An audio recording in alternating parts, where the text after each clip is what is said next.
Chers compagnons du Coran, bienvenue à toutes et à tous dans ce nouvel épisode de notre magnifique série que j'ai intitulée « Des hommes au service du Coran ». Dans l'épisode de la semaine dernière, nous avons découvert avec admiration la vie de Zayd ibn Thabit, radiallahu anhu, ce noble compagnon qui a eu un rôle crucial dans la compilation del Qur'an al-Karim. Cet épisode a marqué les esprits et vous avez été nombreux à l'apprécier et à me demander de continuer cette belle série et c'est ce qu'on va faire dès aujourd'hui, Inch'Allah, et pendant quelques semaines. Le but de cette série étant de découvrir la vie des hommes, qu'ils fassent partie de la génération des compagnons, de la génération des tabi'in ou des générations suivantes, ces hommes qui ont eu un impact dans la préservation del Qur'an al-Karim, ces hommes que nous devons connaître et ces hommes en qui nous devons être reconnaissants.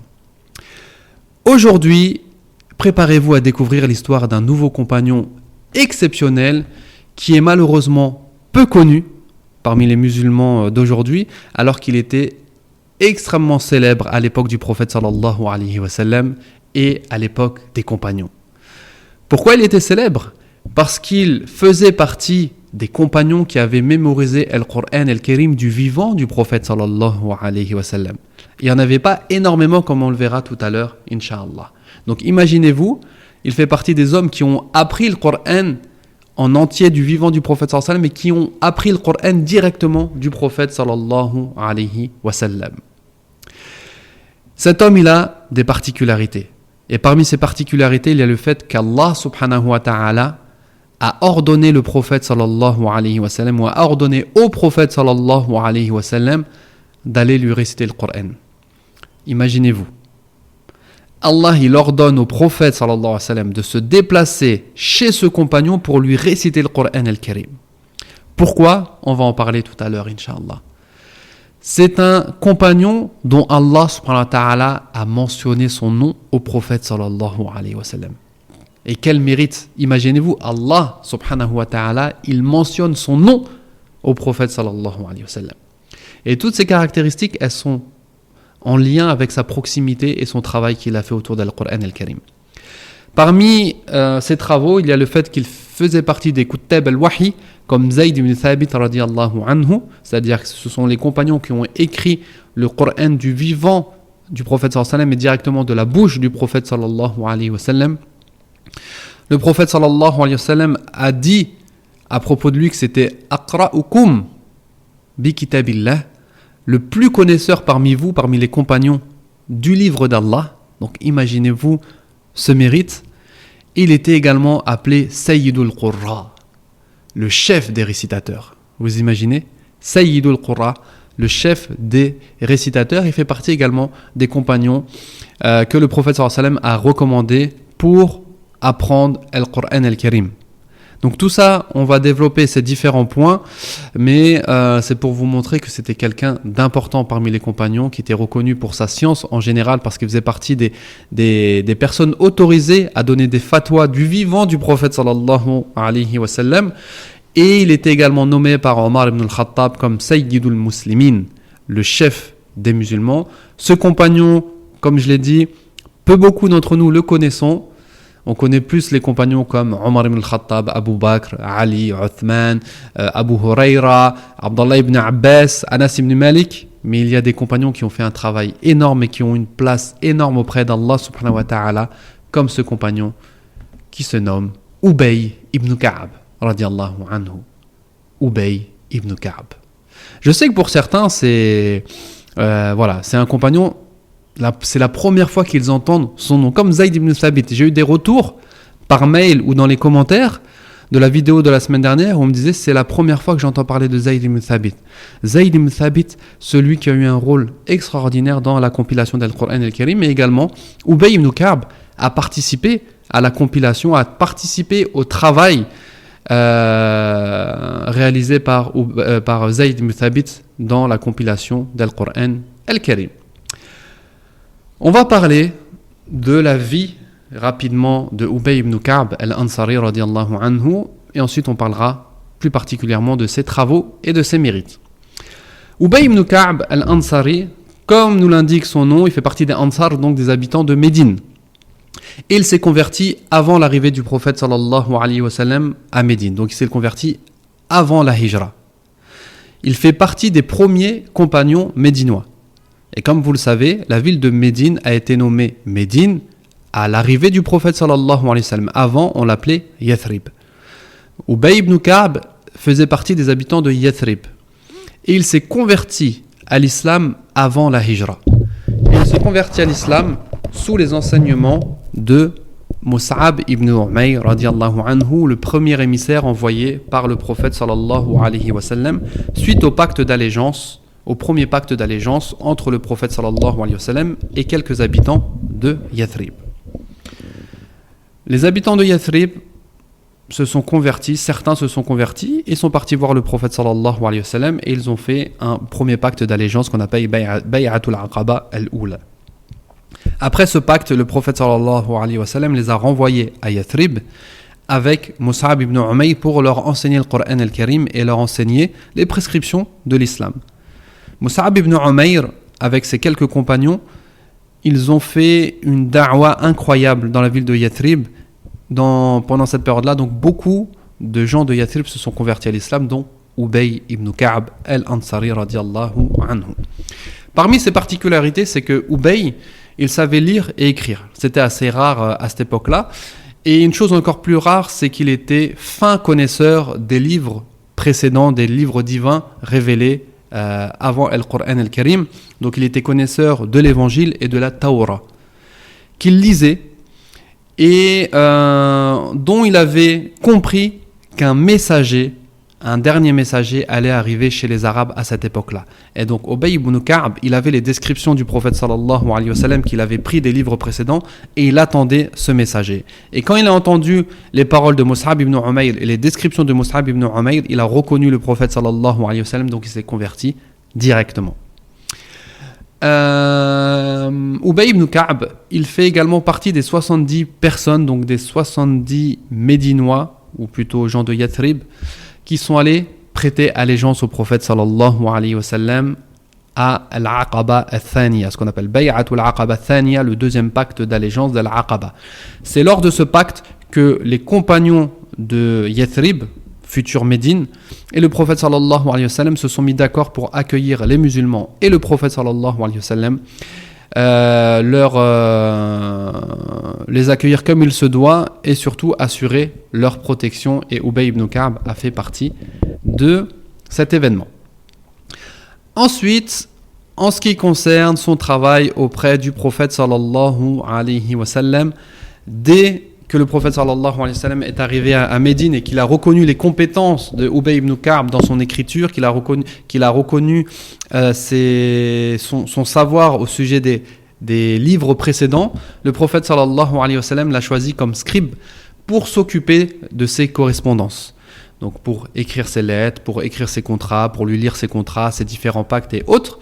Et Ubay, il avait une particularité, c'est que lorsqu'il écrivait une lettre pour le prophète sallallahu alayhi wa sallam, un contrat ou autre, il écrivait à la fin wa shahidahu fulan wa fulan. Donc cette lettre elle a pour témoin un tel et un tel. Wa katabahu Ubay ibn Ka'b.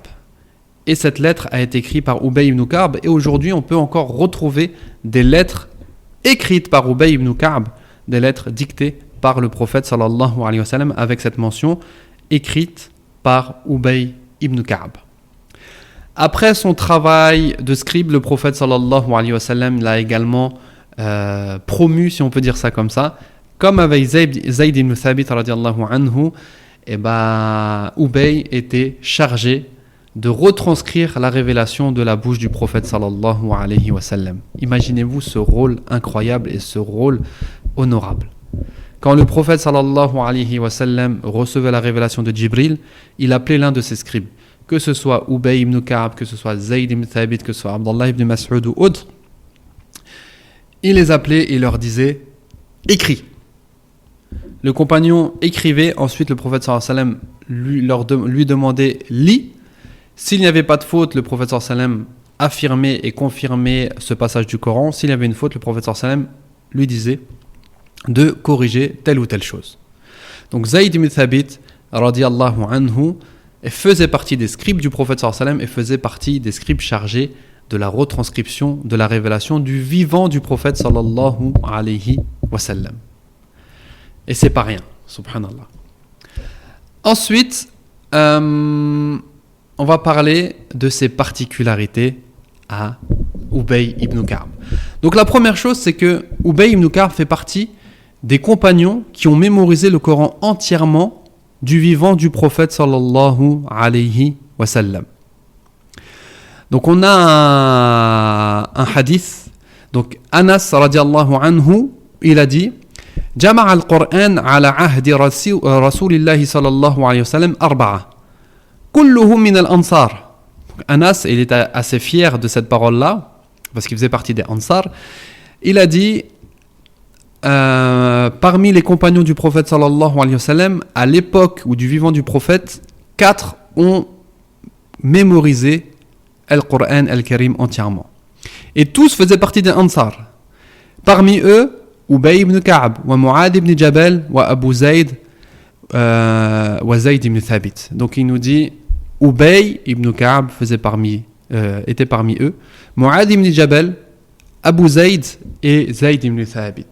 Et dans une autre version, on a également Salim Mawla Abi Hudhayfa, qu'on va rencontrer très prochainement, Inch'Allah, dans les prochaines séries. Donc, Ubay ibn Ka'b a mémorisé le Coran du vivant du prophète sallallahu alayhi wa sallam et a appris directement le Coran de la bouche du prophète sallallahu alayhi wa sallam pour pas mal de sourates. Ensuite, Ubay faisait partie des 4 hommes recommandés par le prophète sallallahu alayhi wa sallam pour enseigner le Coran al-Karim. Dans un hadith rapporté par Abdullah ibn Amr, que je me souviens du hadith, oui, c'est un hadith que l'on retrouve dans le Bukhari et Muslim. Il a dit que le prophète sallallahu alayhi wa sallam a dit khudhu al-Qur'an min arba'a min Ibn Mas'ud min Ubay ibn Ka'b wa Mu'adh ibn Jabal wa Salim Mawla Abi Hudhayfa. Donc le prophète sallallahu alayhi wa sallam, il a dit prenez le Coran de 4 personnes, parmi eux Abdullah ibn Mas'ud, Ubay ibn Ka'b, Mu'adh ibn Jabal et Salim Mawla Abi Hudhayfa. Subhanallah. Et ça, c'est pas n'importe quoi. C'est que le prophète sallallahu alayhi wa sallam, il a validé l'apprentissage de ces compagnons-là et il a recommandé de prendre le Coran d'eux. Donc celui qui veut apprendre le Coran comme il a été révélé au prophète sallallahu alayhi wa sallam, qu'il apprenne auprès de ses 4 compagnons. Et c'est pour ça que la majorité des chaînes de transmission des différentes riwayat ou des différentes lectures qira'at del Coran al-Karim remonte à ses compagnons qui sont Zayd ibn Thabit, Ubay ibn Ka'b, Abdullah ibn Mas'ud et autres. Parmi les autres particularités de Ubay ibn Ka'b, c'est qu'il faisait partie des plus connaisseurs du livre d'Allah. Un des plus connaisseurs du livre d'Allah, et ça c'est le prophète sallallahu alayhi wa sallam qui l'a dit en disant Arhamu ummati bi ummati Abu Bakr. Le compagnon qui est le plus miséricordieux pour la communauté, c'est Abu Bakr. Wa ashadduhum fi amrillahi Omar. Et celui qui est le plus dur en ce qui concerne les règles d'Allah, c'est Omar ibn al-Khattab. Wa asdaquhum haya'an Uthman. Celui qui est le plus pudique, c'est Uthman. Wa aqra'uhum li kitabillahi Ubay ibn Ka'b. Et celui qui est le plus savant en ce qui concerne le livre d'Allah, c'est Ubay ibn Ka'b. Donc imaginez-vous, si on vous pose la question qui était le plus savant des compagnons en termes d'Al-Qur'an al-Karim, vous répondez Ubay ibn Ka'b. Et nous on se permet de ne pas savoir qui c'est. Allahu Akbar. Ensuite le prophète sallallahu alayhi wa sallam a dit wa afraduhum Zayd ibn Thabit. Donc celui qui s'y connaît le mieux dans la science de l'héritage, c'est Zayd ibn Thabit radiyallahu anhu. Donc pour toutes ces particularités, pour tous ces travaux, si on peut dire ça comme ça, Allah subhanahu wa ta'ala, il a offert un cadeau à Ubay ibn Ka'b, c'est qu'il a ordonné au prophète sallallahu alayhi wa sallam de lui réciter Al-Qur'an Al-Karim. Et Allah subhanahu wa ta'ala l'a nommé, subhanallah, il l'a nommé au prophète sallallahu alayhi wa sallam. Dans un hadith rapporté par Anas ibn Malik, قال النبي صلى الله عليه وسلم لأبي ibn Ka'b. Il faut savoir que c'était la nuit et que le prophète sallallahu alayhi wa sallam est parti toquer chez Ubay ibn Ka'b. Imaginez-vous, Ubay ibn Ka'b, il entend toquer, il ouvre la porte, il voit le prophète sallallahu alayhi wa sallam. Déjà, c'est quelque chose d'extraordinaire. Le prophète sallallahu alayhi wa sallam se déplace pour quelqu'un. Et ensuite, le prophète sallallahu alayhi wa sallam, il lui dit Inna Allah amarani an aqra'a alayka al-Qur'an. Allahu Akbar. Allah m'a ordonné de te réciter le Qur'an. Donc Ubay il se dit mais qui je suis moi pour qu'Allah il t'ordonne ça? Il reprend ses esprits et regardez la réponse de Ubay qui lui dit Allahu sammani lak. Est-ce qu'Allah a mentionné mon nom? Est-ce qu'Allah t'a mentionné mon nom? Et le prophète sallallahu alayhi wa sallam il dit Allahu sammaka li. Allah t'a nommé. Allah t'a nommé, c'est-à-dire que Allah il t'a choisi, Allah il a mentionné ton nom. Qui sommes-nous pour qu'Allah il mentionne notre nom? Allahu Akbar. Mais Ubay ibn Ka'b, il méritait ce privilège parce qu'il faisait partie des Kutab al-Wahy, de ceux qui ont travaillé, qui ont sacrifié pour la préservation de Al-Qur'an al-Karim, que ce soit la préservation dans sa poitrine et dans la préservation dans l'écriture de Al-Qur'an al-Karim. Faja'ala Ubay yabki. Et quand Ubay il a entendu ça, il a pleuré. Et la sourate que le prophète sallallahu alayhi wa sallam lui a récité, c'est sourate al-Bayyina. Lam yakunil ladina kafaru min ahli al-kitab wal mushrikin. Et pourquoi Allah subhanahu wa ta'ala a demandé au prophète sallallahu alayhi wa sallam de lui réciter cette sourate? Premièrement, c'est pour le récompenser de tous ses travaux. Et deuxièmement, comme on l'a dit, donc Ubay ibn Ka'b était un spécialiste des livres précédents. Et Surat al-Bayyina, elle évoque à plusieurs reprises, Ahlul Kitab, les gens du livre.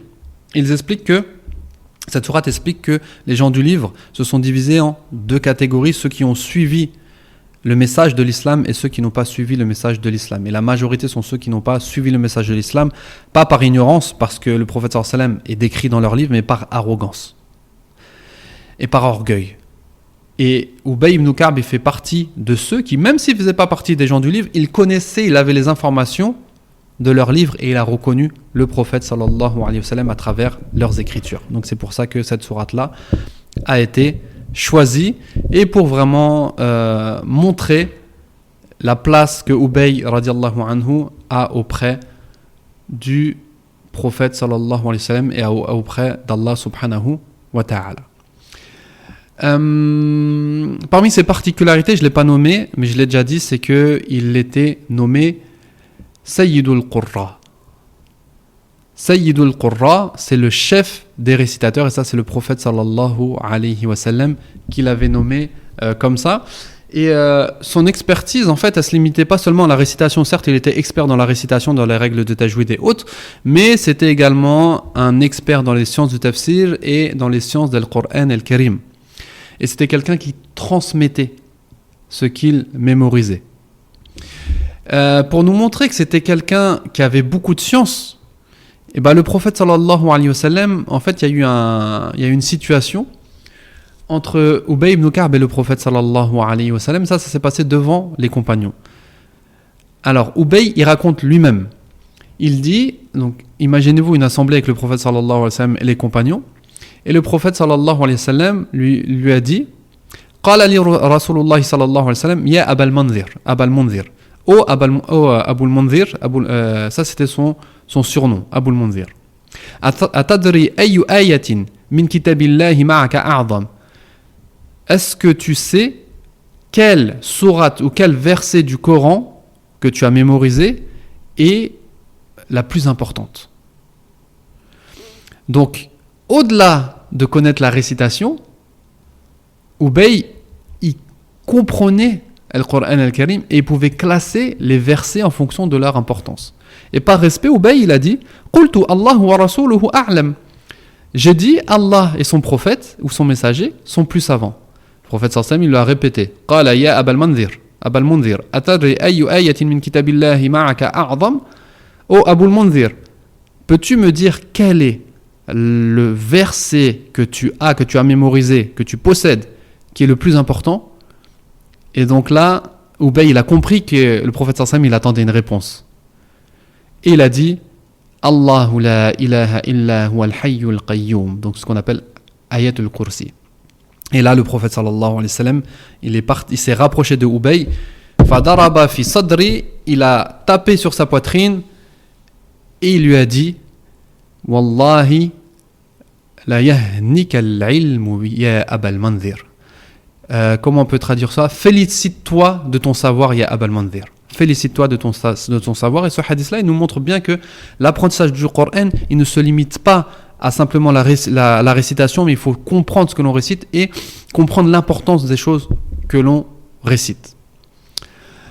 Donc il y a encore énormément de choses à dire sur Ubay ibn Ka'b, notamment que après, déjà pendant le vivant du prophète sallallahu alayhi wa sallam, il faisait partie des muftis, des 6 personnes auxquelles le prophète sallallahu alayhi wa sallam a autorisé de faire des fatwas du vivant du prophète sallallahu alayhi wa sallam, imaginez-vous bien. Et après la mort du prophète sallallahu alayhi wa sallam, Ubay ibn Ka'b, il a eu un rôle extraordinaire dans l'enseignement du Coran al-Karim, dans les fatwas, dans la propagation de la science, que ce soit particulièrement avec le Coran al-Karim ou dans la science en général. Et il a formé beaucoup de compagnons. Beaucoup de compagnons ont appris le Coran d'Ubay ibn Ka'b, et beaucoup de tabi'in, c'est-à-dire la génération qui a suivi Ubay ibn Ka'b, beaucoup ont mémorisé le Coran après lui. Qu'est-ce qu'on peut dire encore sur Ubay ibn Ka'b? On peut dire, oui, que Omar ibn al-Khattab le surnommait Sayyidul Muslimin, le chef des musulmans. Et Omar ibn al-Khattab, il a également choisi Ubay ibn Ka'b pour être imam de Salat al-Tarawih. Lors du khalifa de Omar, c'était Ubay ibn Ka'b qui était imam lors de Salat al-Tarawih. Ça montre bien la position qu'il avait auprès de Omar ibn al-Khattab radiyallahu anhu. Et Omar ibn al-Khattab, il a dit à propos de lui, Man arada an yas'al 'anil Qur'an falyati Ubay ibn Ka'b, que celui qui veut poser des questions à propos du Coran, qu'il aille voir Ubay ibn Ka'b. Donc, à l'époque du prophète sallallahu alayhi wa sallam, il était connu comme étant le savant du Coran, et ainsi qu'à l'époque de Abu Bakr et de Omar. Man arada an yas'ala 'anil Qur'an falyati Ubay ibn Ka'b, que celui qui veut poser des questions auprès du Coran, à propos du Coran, excusez-moi, qu'il aille voir Ubay ibn Ka'b. Ensuite, il a dit wa man arada an yas'al 'anil fara'id falyati Zayd. Et comme on a vu la semaine dernière, donc celui qui veut poser des questions à propos de l'héritage, qu'il aille voir Zayd ibn Sabit, parce que Zayd était un savant du Coran, mais également dans la science de l'héritage. On va finir avec 2 récits que j'ai choisis. Un récit pour vous montrer sa proximité avec le prophète sallallahu alayhi wa sallam.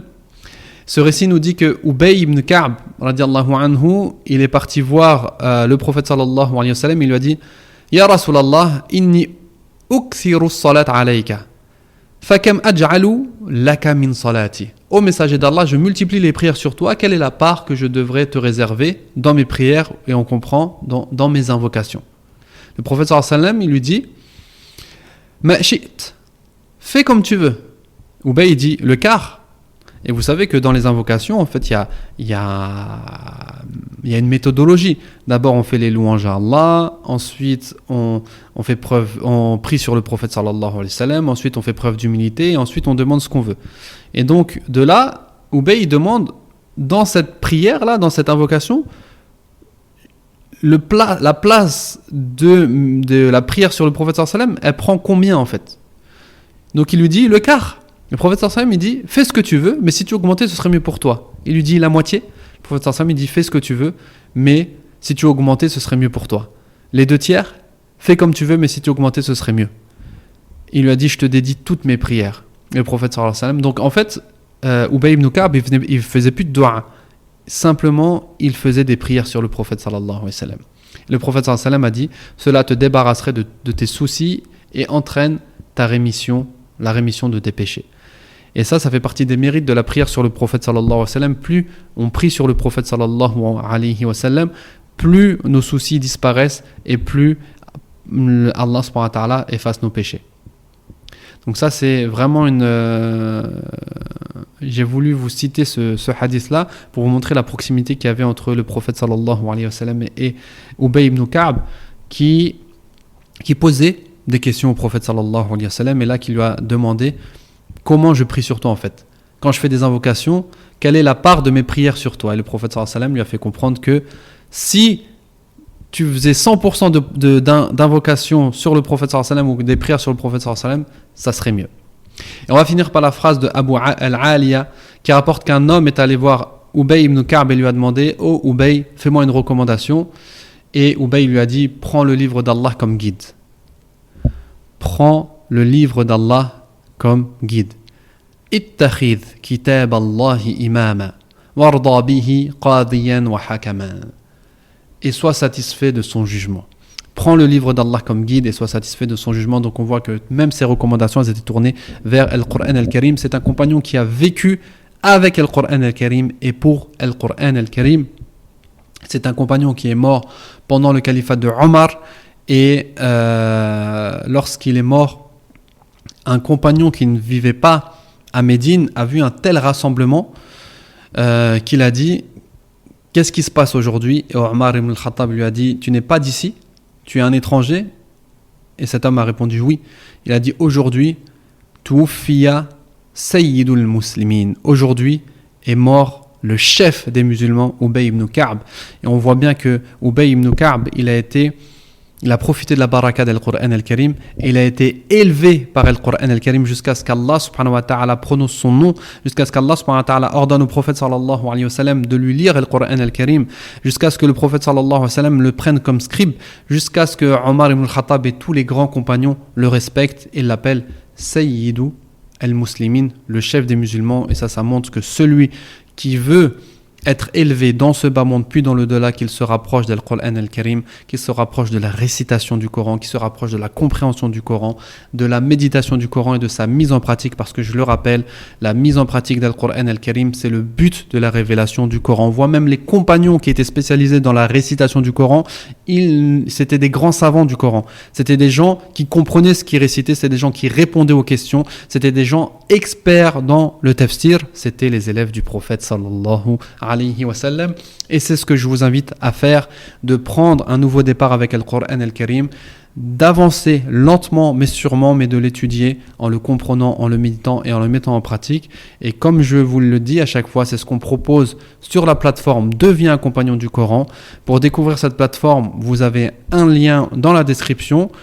Et voilà, le travail il est disponible, le travail appliqué, le travail de réception de la sourate, de compréhension de la sourate, de méditation de la sourate, de mise en application de la sourate, il est prêt, il est devant vous. Maintenant, c'est à vous de faire le choix, de nous rejoindre ou non. En tout cas, moi, je transmets le message. Et comme d'habitude, si vous avez des questions, si vous avez des remarques, n'hésitez pas à me les faire, soit dans les commentaires ou soit par mail. Et on se retrouve la semaine prochaine, Inch'Allah, pour la découverte d'un nouveau compagnon. Que là vraiment peu de gens connaissent, mais je mets encore un peu de suspense. Qu'Allah vous préserve. Wallahu ta'ala a'la wa a'lam. Subhanakallahumma wa bihamdika ashhadu an la ilaha illa anta astaghfiruka wa atubu ilayk. Barakallahu fikum. Wassalamu alaykum wa rahmatullahi wa barakatuh.